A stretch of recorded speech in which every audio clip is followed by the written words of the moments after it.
अस्सलाम वालेकुम। ज़हर ज़िंदगी ड्रामा जी दोस्तों धमाकेदार तव्हांखे आख़िरी किस्त जी कहानी ॿुधाईंदा हलूं जेका हाणे लास्ट एपिसोड अचण वारी आहे। अॼु राति उन जी पूरी मालूमात ॿुधाईंदासीं ऐं तव्हांखे इहो बि ॿुधाईंदासीं नई अपडेट आई आहे। इहा आख़िरी किस्त हिन हफ़्ते ईंदी या अॼु राति ईंदी या वरी इन आख़िरी किस्त खे अॻे हफ़्ते में रिलीज़ कंदा। सॼी कहाणी ॿुधायूं था तव्हांखे इन नंढड़े वीडियो में। तव्हांखे अॼु हिकु ज़बरदस्त कहाणी ॿुधाईंदासीं ज़हर ज़िंदगी जी, अहिड़ो सीन जेको तव्हांखे ख़बर न हूंदो।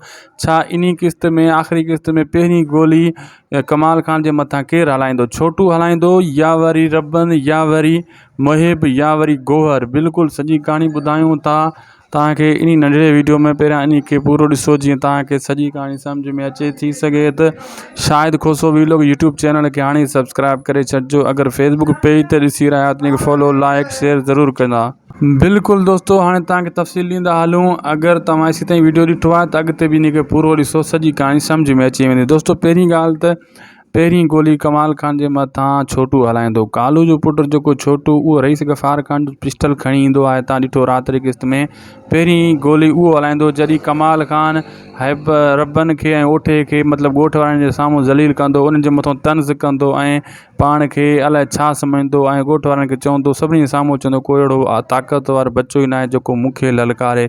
उन टाइम पोइ छोटू हिमत कंदो, पहिरीं जेको आहे पिस्टल जी गोली उहो हलाइण जी कोशिशि कंदो पिस्टल खणी करे, ऐं पोइ ॻोठ वारनि खे बि गैरत अची वेंदी। अहिड़े हिसाब सां ओठो बि विढ़ंदो, वीचारो ओठो बि मारियो वेंदो, लेकिन रबन ख़ात्मो कंदो। तव्हां ॾिसिजो, लेकिन ख़ासि करे हिमत छोटू ई कंदो। ऐं तव्हां नेक्स्ट एपिसोड में इहो बि ॾिसंदो दोस्तों, थी सघे थो इहा किस्त जेकी आख़िरी अचणी आहे अॼु राति मथां न बि ॾियनि, अॻे हफ़्ते में खणी वञनि। छो त आख़िरी किस्त आहे न, इन खे कमाई करण जे लाइ ईअं कंदा आहिनि।